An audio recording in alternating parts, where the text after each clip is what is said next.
300 tonelada ng ginto ang bumabalot sa mga panloob na dingding. 20,000 saserdote ang naglilingkod sa patuloy na mga turno. 410 taon ng walang humpay na mga sakripisyo. Ang Templo de Salomo ay hindi lamang isang gusali. Ito ang panlupang tirahan ng Diyos ng Israel. At noong 586 bago kay Kristo, isang hari ng Babilnya ang nagpasya na ang tirahang iyon ay kailangang burahin sa mapa. Ang nangyari sa 18 buwang pagkubkob na iyon ay magpapabago magpakailanman sa kasaysayan ng pananampalataya. Kung naniniwala ka rin kay Jesus Kristo at gusto mo ang mga dokumentaryong biblikal na tulad nito, panoorin hanggang sa huli, mag-subscribe na ngayon sa channel at magkomento ng M. Para maunawaan kung paano bumagsak ang Jerusalem, kailangan mo munang maunawaan kung ano ang Jerusalem. Hindi tayo nagsasalita tungkol sa kahit anong lungsod sa sinaunang mundo. Nagsasalita tayo tungkol sa espiritual na sentro ng isang bayang naniniwalang sila ay pinili ng mismong tagapaglikha ng universo. At sa puso ng lungsod na ito, sa tuktok ng Monte Mori, naroon ang isang estruktura na humahamon sa imahinasyon ng tao. Ang Templo de Salomo ang pinakakahanga-hangang relihiyosong estruktura na nakita ng sinaunang mundo. Ang mga sukat nito ay maaaring magmukhang katamtaman sa mga modernong pamantayan. 30 metro ang haba. 10 metro ang lapad. 15 metro ang taas. Ngunit ang kakulangan sa laki ay binalikan ng kayamanan. Ang mga panloob na dingding ay ganap na nababalutan ng purong ginto. Hindi lang pinatungan. Binabalot. Ang mga plaka ng solidong ginto ay tumatakip sa bawat sentimetro ng kahoy na sedro mula sa albano na bumubuo sa estruktura. Ang sahig ay ginto. Ang kisam ay ginto. Ang mga kerubim na nagbabantay sa Arka da Aliana ay may 5 metrong taas bawat isa at balot ng ginto mula ulo hanggang paa. Ang kanilang mga pakpak ay nagtatagpo sa gitna ng santo ng mga santo, na lumilikha ng isang protektadong arko sa ibabaw ng pinakasagradong lugar sa lupa. Isipin ang ningning ng lugar na iyon kapag ang mga sulo ay sinisindihan sa pagtatapos-tapos ng araw. Ang liwanag ay sumasayaw sa mga ginintuang dingding, sumasalamin sa mga sagradong bagay, dumarami sa libu-libong kumikinang na mga punto. Para bang ang mismong araw ay naninirahan doon sa loob. Ang mga bisita mula sa malalayong lupain na nagawang masilayan ang loob ng santuwaryo ay bumabalik sa kanilang tahanan na may mga kwentong tila pantasya. Ngunit hindi sila pantasya. Ngunit ang templo ay simula lamang. Sa paligid nito, ang isang komplikadong mga looban, mga silid, at mga pantulong na gusali ay umaabot sa isang lugar na katumbas ng 4 na field ng football. May mga bodega para sa mga ikapu. Mga silid para sa mga saserdote. Mga tirahan para sa mga levita na nag-aalaga sa musika at sa pang-araw-araw na serbisyo. Mga kwadra para sa mga hayop na isasakripisyo. Isang sistema ng mga kanal ang nagdadala ng tubig mula sa tangke ng silo hanggang sa altar upang hugasan ang dugo ng mga sakripisyo. Araw-araw, 2 beses sa isang araw, isang kordero ang iniaalay sa ngalan ng buong bansa. Sa umaga at sa pagtatapos-tapos ng araw. Sa loob ng 410 sunod-sunod na taon. Nang walang pagkaantala. Gawin mo ang kwenta. Higit iyon sa 300,000 kordero na isinakripisyo sa nag-iisang altar na iyon sa loob ng 4 na siglo. At iyan ay binibilang lamang ang mga obligadong pang-araw-araw na sakripisyo. Mayroon ding mga sakripisyo para sa mga individual na kasalanan. Ang mga handog ng pasasalamat. Ang mga natupad na panata. Ang mga voluntaryong Holocaust. Sa mga taunang pista, ang bilang ay sumasabog. Noong panahon ng Pasko, tinatantya ng mga historiador na higit sa 20,000 kordero ang isinasakripisyo sa loob ng isang araw. Ang dugo ay umaagos na parang mga sapa sa sistemang pang-drainage na maingat na idinisenyo sa ilalim ng altar. Ang amoy ng sunog na karne ay umaakyat na parang isang permanenteng ulap sa ibabaw ng lungsod. Para sa mga Judyo, ang amoy na iyon ay ang samyo ng banal na presensya. Para sa mga paganong kapitbahay, ito ay katibayan na ang Israel ay naglilingkod sa isang Diyos na iba sa lahat ng iba pa. Isang Diyos na humihingi ng dugo. Isang Diyos na tumatanggap ng kapalit. Isang Diyos na, isang araw, ay magbibigay ng huling kordero. At eksaktong ang kakaibang Diyos na ito ang nakakaabala sa mga imperyo sa paligid. Sa loob ng maraming siglo, ang Israel ay nanatiling buhay na naiipit sa pagitan ng mga superpotensya. Sa hilaga, ang Assyria. Sa timog, ang Egipto. Sa silangan, una ang Asriya, pagkatapos ay ang Babilnya. Sa kanluran, ang Mediterneo at ang mga tao ng dagat. Ang kaharian ni Davi at Salomo ay naging isang historikal na anomalya. Isang maikling sandali kung saan ang Israel ay hindi lamang nanatiling buhay, kundi nangibabaw sa rehiyon. Ngunit ang sandaling iyon ay lumipas. Pagkatapos ng kamatayan ni Salomo, ang kaharian ay nahati sa dalawa. Israel sa hilaga. Jud sa timog. Ang Israel ang unang bumagsak. Noong 722 bago kay Kristo, ang mga Asriyo ay winalis ang kaharian ng hilaga sa mapa. 10 buong tribo ang ipinatapon at nawala sa kasaysayan. Nakilala sila bilang mga nawawalang tribo ng Israel. Ang Jud ay nanatiling buhay. Bahagya lang. Ang Haring Ezekias ay nagawang lumaban sa isang makahimalang pagkubkob ng mga Asriyo, nang ang 185,000 sundalo ng kaaway ay misteryosong namatay sa loob ng isang gabi. Ang aklat ng Reis ay nag-ugnay sa pagkamatay sa anghel ng Panginoon. Pinaghihinalaan ng mga modernong istoryador ang isang mabilis na epidemya sa kampo. Ano man ang nangyari, ang Jerusalem ay nakatakas. Sa pagkakataong iyon. Ngunit ang oras ay tumatakbo. Sa pagtatapos ng ika-7 siglo bago kay Kristo, ang mapa ng kapangyarihan sa mundo ay nagsimulang magbago. Ang Asriya, na nangibabaw sa Oriente Medio sa loob ng 300 taon, ay gumuho. Isang koalisyon ng mga Babilnyo at Medos ang kumugkob sa Nev, ang kabisera ng Asriya, at winasak ito noong 612 bago kay Kristo. Mula sa mga abo ng Asriya, isang bagong imperyo ang sumulpot. Ang Babilnya. At ang batang prinsipe na tagapagmana nito ay isang henyo sa militar na nagngangalang Nabucodonosor. Siya ay nasa edad na 20 plus nang pamunuan niya ang kanyang unang hukbo.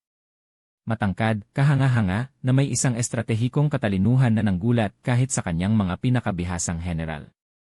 Noong 605 bago kay Kristo, sa labanan sa Carchemish, sa pampang ng Ilog Euphrates, hinarap ni Nabucodonosor ang huling pag-asa ng mga Asriyo na sinusuportahan ng Egipto. Ito ay isang massacre. Ang hukbong Ehipsyo ay nawasak.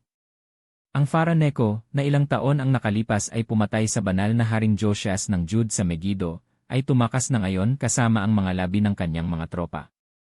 Ang mga labi ng Asriya ay winalis. At bigla na lang, ang buong rehiyon ng Syria at Palestina ay bukas para sa pananakop ng Babilnya. Hindi nag-aksaya ng oras si Nabucodonosor. Bago pa man bumalik upang opisyal na kunin ang trono pagkatapos ng kamatayan ng kanyang ama, nagmartsa siya patungong timog. Lungsod sa lungsod ang sumuko. Walang gustong humarap sa batang mananakop na nagpahiya sa Egipto. At pagkatapos ay dumating siya sa mga pintuan ng Jud. Ang hari ng Jud sa sandaling iyon ay si Jehoiakim. Umakyat siya sa trono bilang vasal ng Egipto, na naglagay sa kanya sa kapangyarihan pagkatapos patalsikin ang kanyang kapatid. Ngayon, sa pagkatalo ng mga Ehipsyo sa Carchemish, may pagpipilian si Jehoiakim. Ang lumaban sa mananakop na Babilnyo o sumuko. Pinili niya ang pagsuko. Kahit man lang sa simula. Ang Jud ay naging vasal ng Babilnya. Ang mabibigat na tributo ay nagsimulang dumaloy mula sa Jerusalem patungo sa malayong kabisera ni Nabucodonosor. At kasama ng ginto, ang mga unang bihag ay sumama. Noong 605 bago kay Kristo, ang mga kabataan mula sa nobilidad ng mga Judyo ay dinala sa Babilnya bilang mga hostage sa politika at upang sanayin sa serbisyo ng imperyo. Kasama sa kanila ang isang teenager na tinatawag ng Blia na Daniel. Malamang ay alam mo ang kanyang kwento. Ang yungib ng mga leon. Ang nagbabagang hurno. Ang mga panaginip na binigyang kahulugan. Ngunit sa sandaling iyon, si Daniel ay isa lamang batang kinuha mula sa kanyang pamilya at dinala sa isang dayuhang lupain na mahigit 1,400 kilometro mula sa tahanan. 3 taon ang lumipas. Binayaran ni Jehoiakim ang kanyang mga tributo. Pinanatili ang kapayapaan. Ngunit pagkatapos ay ginawa niya ang pagkakamali na magtatakda sa kapalaran ng Jerusalem. Noong 578 bago kay Kristo, ang hari ng Jud ay nagpasyang magrebelde. Tumaya siya na ang Egipto ay darating para tulungan siya. Tumaya siya na ang Babilnya ay masyadong malayo para tumugon ng mabilis. Nagkamali siya sa taya. Nagmartsa si Nabucodonosor. At sa pagkakataong ito, hindi lamang siya dumating para maningil ng tributo. Dumating siya upang magbigay ng halimbawa. Namatay si Joachim noong panahon ng pagkubkob. Ang mga eksaktong pangyayari ay malabo. Ang ilang mga teksto ay nagpapahiwatig ng pagpaslang. Ang iba naman, natural na kamatayan sa pinakamasamang sandali. Ang kanyang anak, si Joachim, ang kumuha ng trono sa edad na 18 taon lamang. Naghari siya sa loob ng 3 buwan. 90 araw. Pagkatapos ay bumagsak ang Jerusalem sa unang pagkakataon. Ngunit hindi pa ito ang wakas. Pumasok si Nabucodonosor sa lungsod noong 597 bago kay Kristo. Ninakawan ang templo. Kinuha ang bahagi ng mga sagradong kayamanan. Ipinatapon ng Haring Joachim, ang inang reyna, ang mga opisyal ng korte, ang mga piling sundalo. 10,000 tao sa kabuuan. Ang pinakapiling tao sa lipunang Judyo ay kinuha mula sa kanilang mga tahanan at pinagmartsa ng lakad sa mga disyerto at bundok hanggang sa Babilnya. Kasama sa mga ipinatapon ang isang batang saserdote na nagngangalang Ezekiel na magiging propeta sa pampang ng mga kanal ng Babilnya. Ngunit hindi winasak ni Nabucodonosor ang Jerusalem. Hindi pa. Sa halip, gumawa siya ng isang bagay na itinuring niyang mas matalino. Naglagay siya ng isang puppet na hari sa trono. Ang tiyuhin ng batang si Joachim, isang lalaking may 21 taon na nagngangalang Matanias. Binago ni Nabucodonosor ang kanyang pangalan at ginawang Zedekias. Isang pangalan na nangangahulugang katarungan ng Panginoon. Isang malupit na kabalintunaan kung isa sa alang-alang ang susunod na mangyayari. Si Zedekias ay mahina. Ang lahat ng mga ulat sa Biblia ay sumasang-ayon dito. Siya ay nagpapabago-bago sa pagitan ng mga paksyon. Minsan ay nakikinig siya sa mga propeta na nagsasabing sumuko sa Babilnya. Minsan ay nakikinig siya sa mga nasyonalistang tagapayo na nangangako ng pagpapalaya. Ang propetang Jeremias ay nasa Jerusalem noong panahong iyon. Nagsimula siyang magpropesya noong bata pa siya, ilang dekada na ang nakalipas, sa paghahari ni Josias. Ngayon siya ay isang nasa gitnang edad na lalaki, pagod, pinag-uusig, ngunit hindi kayang manatiling tahimik. Ang kanyang mensahe ay hindi sikat. Sumuko kayo sa Babilnya, sabi niya. Tanggapin ang pamatok. Ginagamit ng Diyos si Nabucodonosor bilang instrumento ng disiplina. Ang lumaban ay pagpapakamatay. Kinamumuhian ng mga pinuno ng Jerusalem ang mensaheng ito. Si Jeremias ay ikinulong. Itinapon sa isang balon na puno ng putik. Inakusahan ng pagtataksil. Halos mamatay. Ngunit nagpatuloy sa pagpropesya. At nagpatuloy na binaliwala. Noong 589 bago kay Kristo, ginawa ni Zedekias ang kanyang huling desisyon. Nagrebelde siya laban kay Nabucodonosor. Muli siyang tumaya sa Egipto. Muli siyang nagkalkula ng mali. Nang makarating ang balita sa Babilnya, tinipon ni Nabucodonosor ang kanyang hukbo sa huling pagkakataon. Wala nang mga pagkakataon. Wala nang mga puppet na hari. Sa pagkakataong ito, ang Jerusalem ay buburahin. Dumating ang hukbong Babilnyo noong Janiro ng 588 bago kay Kristo. Humigit kumulang 180,000 sundalo ang kumubkob sa lungsod. Upang ilagay ang bilang na ito sa perspektiba, ang kabuang populasyon ng Jerusalem noong panahong iyon ay humigit kumulang 40,000 tao. May 4 na sundalo ng kaaway para sa bawat lalaki, babae, at bata sa loob ng mga kuta. Ang mga Babilnyo ay hindi nagmamadali. Alam din Nabucodonosor na ang oras ay nasa kanyang panig. Nagtayo sila ng mga pinatibay na kampo sa paligid ng lungsod. Nagtayo ng mga rampa sa pagkubkob. Naglagay ng mga battering ram. At naghintay. Sa loob ng Jerusalem, ang unang takot ay nagbigay daan sa isang hindi makatwirang pag-asa. Ang Egipto ay nangako ng tulong. At sa katunayan, sa isang partikular na sandali ng pagkubkob, isang hukbong Ehipsyo ang nagmartsa patungong Hilaga. Napilitan si Nabucodonosor na ilihis ang bahagi ng kanyang mga puwersa upang harapin ang banta.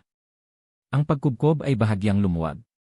Sa loob ng lungsod, nagkaroon ng pagdiriwang. Si Jeremias ay kinonsulta. Ang kanyang sagot ay nagpalamig sa dugo ng mga umaasa sa mabuting balita. Ang mga Ehipsyo ay babalik sa kanilang tahanan, sabi niya. Ang mga Babilnyo ay babalik. At sa pagkakataong ito ay wala ng takas. Pagkalipas ng ilang linggo, ang propesya ay natupad. Ang hukbong Ehipsyo ay umatras ng hindi lumalaban. Bumalik ang mga Babilnyo. Ang pagkubkob ay muling sumara. Sa pagkakataong ito, sa paraang permanente. 18 buwan. Iyon ang tagal na lumaban ang Jerusalem. 1 taon at kalahati ng mga nakasarang kuta. Walang pagkain na pumapasok. Walang tubig maliban sa mga balon at sa bukal ng silo. Walang kalakalan. Walang pag-asa. 545 araw ng mabagal na pagdurusa. Ang mga unang buwan ay mahirap, ngunit nakakayanan. Ang mga reserba ng butil ay rasyonado. Ang mga balon ay rasyonado. Nabubuo ang mga pila araw-araw para sa kontroladong pamamahagi ng pagkain. Ang mga hayop na pantrabaho ang unang kinatay. Pagkatapos ay ang mga hayop sa bukid. Pagkatapos ay ang mga aso. Pagkatapos ay ang mga ibon. Pagkatapos ay ang mga daga. Pagkatapos ay wala ng mga hayop. Inilalarawan ng aklat ng Lamentaes ang sumunod sa mga berso na masakit basahin. Mga batang humihingi ng tinapay at walang magbigay sa kanila. Mga sanggol na namamatay sa gutom sa mga bisig ng kanilang mga ina. Ang mga taong dati ay mayayaman, na dati ay nagsusuot ng mga damit na kulay ube, ay naghahalukay sa mga bunto ng basura para sa anumang makakain. Ang balat ng mga nakaligtas ay nangitim at nangulubot sa ibabaw ng mga buto.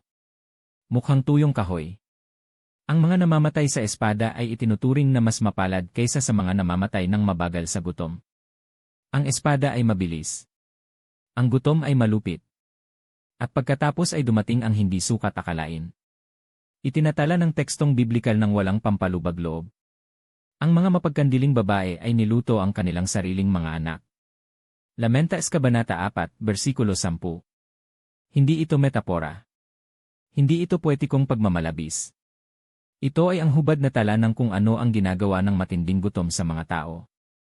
Ang mga ina na nagmamahal sa kanilang mga anak, na ibibigay sana ang kanilang buhay para sa kanila sa normal na mga kalagayan, ay dinala sa isang punto ng kawalan ng pag-asa kung saan ang kaligtasan ay kumain sa lahat ng iba pa. Ang pagkubkob ng Babilnya ay hindi lamang pumatay ng mga katawan. Pumatay ito ng mga kaluluwa. Winasak nito ang pagkatao ng mga tao mula sa loob palabas. Iyon ang intensyon. Hindi kailangang gibain ni Nabucodonosor ang mga kuta. Kailangan lang niyang maghintay hanggang sa ang mga nasa loob ay wala ng lakas para ipagtanggol ang mga ito. Hulyo ng 586 bago kay Kristo. Ang ika-9 na araw ng ika-4 na buwan sa kalendaryong Hebreo. Isang petsa na aalalahanin sa mga pag-aayuno sa loob ng libu-libong taon.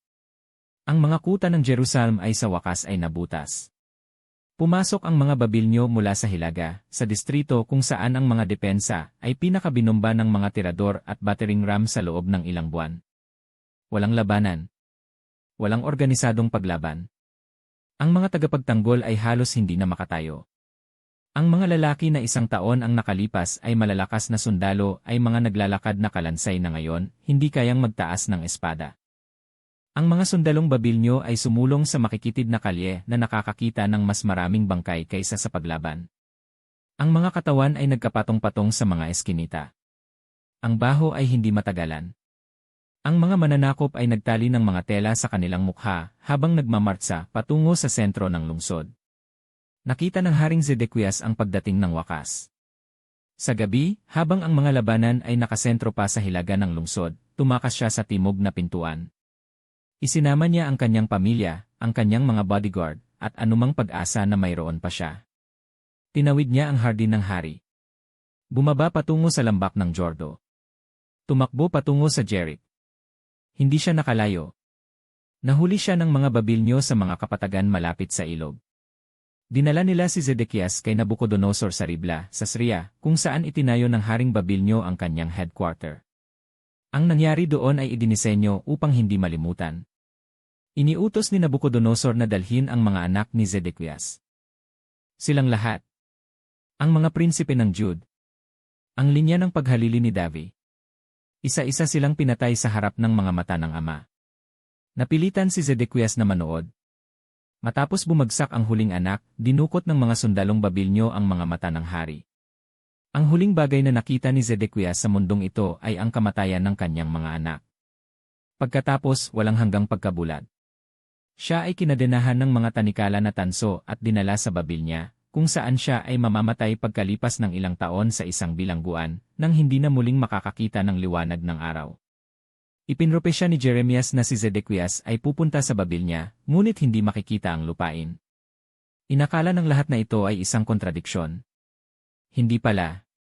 Isang buwan matapos ang butas sa mga kuta, noong Agosto ng 586, ang kapitan ng gwardiya ni Nabucodonosor ay dumating sa Jerusalem. Ang kanyang pangalan ay Nebuzarad.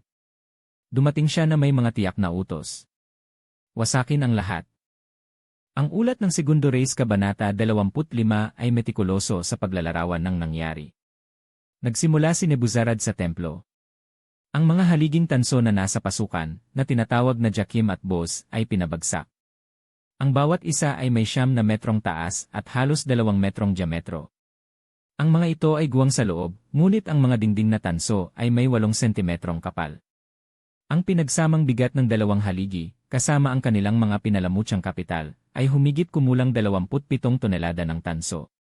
Sinira sila ng mga Babilnyo sa mga pirasong madadala. Ang dagat na tanso, ang higanting planggana na ginagamit para sa mga paglilinis ng mga saserdote, ay pinagpira-piraso. Ang nag-iisang bagay na ito ay tumitimbang ng higit sa 30 tonelada. Nakapatong ito sa 12 bakang tanso, bawat isa ay kasing laki ng tunay na baka. Ang lahat ay sinira. Ang lahat ay dinala. Pagkatapos ay dumating ang mga gintong bagay. Ang mga kandelabra. Ang mga mesa. Ang mga insensaryo. Ang mga planggana. Ang mga tinidor para sa karne. Ang mga kutsilyong pansakripisyo. Ang mga kalis. Ang mga mangkok. Ang ilang mga item ay yari sa solidong ginto. Ang iba ay pilak. Ang iba ay tansong may ginto. Hindi mahalaga. Ang lahat ay ninakawan. Sinusubukan ng tekstong biblikal na ikatalogo, ngunit inaamin na ang dami ay imposibleng kalkulahin. 400 taon ng naipong mga handog. Mga regalo mula sa mga hari. Mga donasyon mula sa mga pilgrim. Ang mga kayamanan ni Salomo. Ang mga kayamanan ng kanyang mga kahalili. Ang lahat ay ikinarga sa mga karwahe patungong Babilnya. Pagkatapos ay dumating ang apoy. Sinilaban ni Nebuzarad ang templo. Ang mga dingding na sedro, na tuyo na sa loob ng maraming siglo ng araw sa Mediteraneo, ay mabilis na nag-apoy. Ang sedro mula sa Albano, ang pinakamahalagang kahoy sa sinaunang mundo, ay lumalagutok habang kinakain ng mga apoy ang 410 taon ng kasaysayan. Ang balot na ginto ay natunaw. Ang mga ilog ng mahalagang metal ay umagos sa mga dingding, humahalo sa mga abo. Ang bubong ay gumuho sa isang dagundong na umalingaw-ngaw sa buong lambak. Ang mga apoy ay umakyat ng napakataas na makikita sila mula sa layo na ilang kilometro. Sinasabing ang liwanag ay makikita mula sa Belm, 15 kilometro sa timog. Ang palasyo ng hari ang sumunod. Pagkatapos ang mga bahay ng mga mahalika. Pagkatapos ang lahat ng mahahalagang bahay sa Jerusalem. Kalye sa kalye, distrito sa distrito, ang lahat ay nag-aapoy. Pinadilim ng usok ang langit. Tinakpan ng mga abo ang lahat na parang isang itim na nyebe. Nang sa wakas ay namatay ang apoy, makalipas ang ilang araw, wala na ang lungsod. May mga umuusok na guho kung saan dating may isang lungsod. Ngunit ang pisikal na pagkasira ay hindi sapat. Dumating ang mga Babilnyo para kunin ang mga tao. Lahat ng mga nakaligtas sa pagkubkob, sa gutom, at sa labanan ay tinipon. Mga mahalika, saserdote, artesano, sundalo, mga ngalakal. Kahit sinong may kasanayan o posisyon ay ipinatapon. Ang mataas na saserdoteng si Seraas ay dinala sa Ribla at personal na pinatay ni Nabucodonosor, kasama ang iba pang 62 relihiyoso at sibil na pinuno. Ang iba ay kinadenahan at pinagmartsa patungong Babilnya. Ang paglalakbay ay tumatagal ng humigit kumulang 4 na buwan sa paglalakad. Mahigit 1,400 kilometro sa pamamagitan ng mga disyerto at bundok. Marami ang namatay sa daan. Ang mga nakarating ay pinatira sa mga komunidad sa pampang ng mga kanal ng Babilnya, malayo sa tahanan, malayo sa templo, malayo sa lahat ng kanilang nalalaman. Iniwan ni Nabucodonosor ang pinakamahihirap lamang. Mga magsasaka. Mga nagtatanim ng ubas. Mga taong walang kasanayan na magiging interesante sa imperyo. Sila ang tatanggap ng mga lupain ng mga ipinatapon at magbabayad ng buwis sa Babilnya. Isang Judyong gobernador na nagngangalang Gedalias ang itinalaga upang pamahalaan ang teritoryo. Si Jeremias, sa nakakapagtakang paraan, ay pinahintulutang manatili. Iginagalang siya ng mga Babilyo, marahil dahil ang kanyang mga propesya ay napatunayang totoo, marahil dahil ipinayo niya ang pagsuko. Itinatag ni Gedalias ang kanyang himpilan sa Mispe dahil ang Jerusalem ay hindi na matitirhan. Sinubukan niyang muling magtayo ng kaayusan. Tumagal ito ng ilang buwan lamang. Isang prinsipe mula sa maharlikang angkan na nagngangalang Ismael, na udyok ng selos o matinding nasyonalismo, ang pumatay kay Gedalias. Ang kaguluhan ay muling naitatag. Ang mga natitirang Judyo, sa takot sa paghihiganti ng Babilya, ay tumakas patungo sa Egipto. Kinaladkad nila si Jeremias kasama nila, laban sa kanyang kalooban. Ang matandang propeta ay namatay sa pagpapatapon, sa lupain na lagi niyang sinasabing hindi makakapagligtas sa kanila. Ang pagkasira ay kumpleto na. Kung saan dati ay may isang lungsod ng 40,000 tao, ngayon ay may katahimikan. Kung saan dati ay may tunog ng mga awiting Levitiko sa madaling araw, ngayon ay mayroon na lamang hangin sa pagitan ng mga guho. Kung saan dati ay may amoy ng insenso at mga sakripisyo, ngayon ay may amoy na lamang ng abo at pagkabulok. Ang Monte Mori, kung saan halos isakripisyo ni Abrao si Isake, kung saan bumili si David ng isang gikan upang magtayo ng isang altar, kung saan itinayo ni Salomo ang pinakamaluwalhating bahay ng sinaunang panahon, ngayon ay isang bunton ng sunog na basura. Ang Arka da Aliana ay nawala. Walang nakakaalam ng eksakto kung ano ang nangyari rito. Ang ilang mga teksto ay nagpapahiwatig na itinago ito ni Jeremias bago ang pananakop. Ang iba naman ay dinala ito sa Babilya. Ang iba naman ay nasira ito sa sunog. Ang katotohanan ay hindi na ito muling nakita. Ang pinakasagradong bagay sa kasaysayan ng Israel ay naglaho na lamang sa kasaysayan. Ang mga ipinatapon sa Babilya ay humarap sa isang krisis sa pag-iral na walang katulad. Sa loob ng maraming siglo, ang kanilang pananampalataya ay nakasentro sa isang lugar. Ang templo ay kung saan naninirahan ang Diyos. Ang mga sakripisyo ay kung paano sila nakikipag-usap sa Kanya. Ang mga pista ng peregrinasyon 3 beses sa isang taon ay kung paano nila pinananatili ang kanilang pagkakakilanlan bilang isang bayan. Ang lupang pangako ay bahagi ng banal na pangako. Ngayon ay wala ng templo. Wala ng mga sakripisyo. Wala ng peregrinasyon. Wala ng lupain. Ang lahat ay nawala na. Marami ang nag-isip na. Marami ang naghinuha na ang Diyos ng Israel ay natalo ng mga Diyos ng Babilya. Ang mga templong Babilyo ay mas malaki. Ang hukbong Babilyo ay mas malakas. Marahil si Marduk ay mas makapangyarihan kaysa kay Yahweh. Marami ang tumalikod sa pananampalataya ng kanilang mga magulang. Nag-asawa ng mga Babilya. Sumamba sa mga Diyos na Babilyo. Binago ang kanilang mga pangalan. Sila ay nalamon ng dominanteng kultura, naglalaho sa kasaysayan tulad ng maraming iba pang mga bansang sinakop bago sila. Ngunit ang iba ay lumaban. Sa mga kanal ng Babilya, sa pampang ng mga artipisyal na ilog na nagdidilig sa patag at dayuhang lupain iyon, ang mga Judyo ay nagtitipon upang gunitain. Upang umiyak. Upang manalangin. Ang Salmo 137 ay nakukuha ang sandaling ito tulad ng wala ng ibang teksto. Sa tabi ng mga ilog ng Babilya, doon tayo umupo at umiyak nang maalaala natin ang Syo.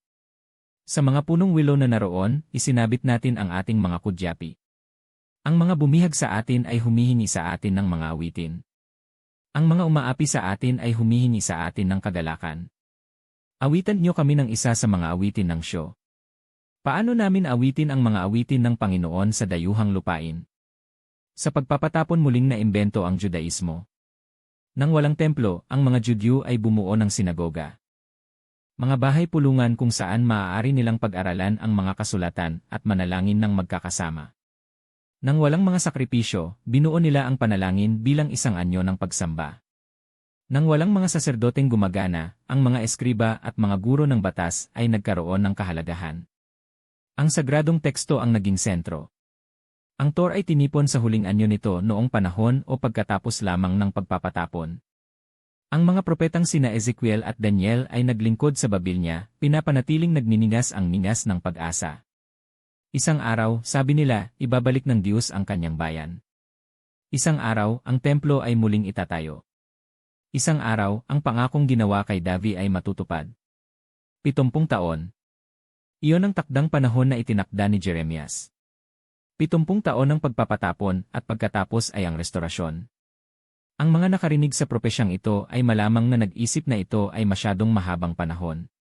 Isang buong buhay. Ang sinumang may 20 taon noong pagbagsak ng Jerusalem ay magkakaroon ng 70 kapag natapos ang pagpapatapon. Ang karamihan ay hindi mabubuhay upang makita ito. At sa katunayan, ang henerasyon na nakitang nasunog ang templo ay namatay sa Babilnya. Ngunit ang kanilang mga anak at apo ay napanatili ang alaala. Napanatili ang pag-asa. Napanatili ang pananampalataya. Noong 539 bago kay Kristo, ang hindi sukat akalain ay nangyari. Ang Babilnya na tila hindi magagapi ay bumagsak sa loob ng isang gabi. Itinatala ng aklat ni Daniel ang eksena. Ang Haring Belshazzar, apo ni Nabucodonosor, ay nagbibigay ng isang piging para sa 1,000 ng kanyang mga maharlika. Sa isang gawa ng sukdulang kapalaluan, iniutos niya na dalhin ang mga gintong kalis na ninakaw mula sa Templo de Jerusalem. Uminom sila ng alak sa mga ito. Nagtoast sila sa mga Diyos ng Babilnya. Sa mismong gabing iyon, isang misteryosong kamay ang sumulat ng mga salita sa dingding. Men, tikwal, ufarsim. Tinawag si Daniel upang magbigay kahulugan. Ang iyong kaharian ay tinimbang at natagpo ang kulang. Ito ay hahatiin at ibibigay sa mga Medos at Persas. Bago sumikat ang araw, ang mga hukbong Persa ay pumasok sa lungsod sa pamamagitan ng mga kanal na inilihis mula sa ilog Euphrates.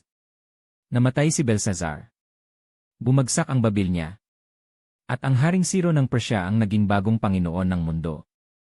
Iba si Ciro. Sa halip na ipatapon ang mga sinakop na bayan, ipinapadala niya sila pabalik sa kanilang tahanan. Noong 538 bago kay Kristo, 1 taon lamang matapos sakupin ang Babilnya, naglabas si Ciro ng isang dekreto. Ang mga Judyo ay maaaring bumalik. Maaari nilang muling itayo ang kanilang templo.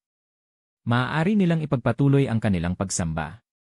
Ang dekreto ay nakatala sa dulo ng Segundo Kronikas at sa simula ng Esdras. Ganito ang sabi ni Ciro, hari ng Persya, ibinigay sa akin ng Panginoon, Diyos ng mga langit, ang lahat ng mga kaharian sa lupa. At inutusan niya akong itayo siya ng isang bahay sa Jerusalem na nasa Jude. Sinuman sa inyo ang kabilang sa kanyang bayan, naway ang Panginoon, na kanyang Diyos, ay sumakan niya at naway umahon siya. Hindi ito naging isang matagumpay na pagbabalik. Mula sa milyon-milyong Judyo na nakakalat sa imperyo, humigit kumulang 50,000 lamang ang nagpasyang bumalik. Ang karamihan ay nakapagtayo na ng mga buhay sa Babilnya. Mayroon silang mga bahay, negosyo, pamilya. Ang Jerusalem ay isang malayong alaala para sa marami, isang kwentong isinalaysay ng mga lolo't lola. Ngunit ang 50,000 ay sapat na. Sa ilalim ng pamumuno ni Zorobabel, isang prinsipe ng angkan ni Davi, at ni Josu, isang saserdote na inapo ng angkan ni Aro, ang mga ipinatapon ay bumalik. Nakakita sila ng mga guho. Nakakita sila ng mga dayuhan na sumasakop sa kanilang mga lupain. Nakakita sila ng pagtutol. Ngunit nagsimula silang muling magtayo. Ang ikalawang templo ay natapos noong 516 bago kay Kristo. Eksaktong 70 taon pagkatapos ng pagkasira ng una, gaya ng ipinropesya ni Jeremias. Ito ay isang mas payak na estruktura. Wala itong ginto ni Salomo. Wala itong mga kayamanang naipon sa loob ng maraming siglo. Wala itong Arca da Aliana. Ang santo ng mga santo ay walang laman. Ang mga matatanda na nakakaalala sa kaluwalhasyan ng unang templo ay umiyak nang makita nila ang paghahambing. Ngunit ito ay isang templo. Ang mga sakripisyo ay muling umakyat. Ang mga saserdote ay muling naglingkod. Ang pananampalataya ay nanatiling buhay. Kinuha ng mga Babilyo ang ginto. Tinunaw ang mga kwerubim. Sinira ang mga haliging tanso sa mga pirasong sapat na maliit upang madala. Inakala nilang winawasak nila ang isang relihiyon. Hindi nila naunawaan na tinutupad nila ang isang propesya. Sinabi ni Jeremias, 70 taon. Eksaktong 70 taon pagkatapos, noong 516 bago kay Kristo, isang bagong templo ang magsisimulang lumitaw mula sa mga guho. Mas maliit, mas simple, nang wala ang Arca da Aliana. Ngunit nakatayo. 500 taon pagkatapos, isang karpintero mula sa Nazar ang papasok sa ikalawang templong iyon at sasabihin, gibain niyo ang templong ito, at sa loob ng 3 araw ay ibabangon ko ito. Hindi siya nagsasalita tungkol sa mga bato. Winasak ni Nabucodonosor ang mga dingding. Hindi niya nagawang wasakin ang presensya.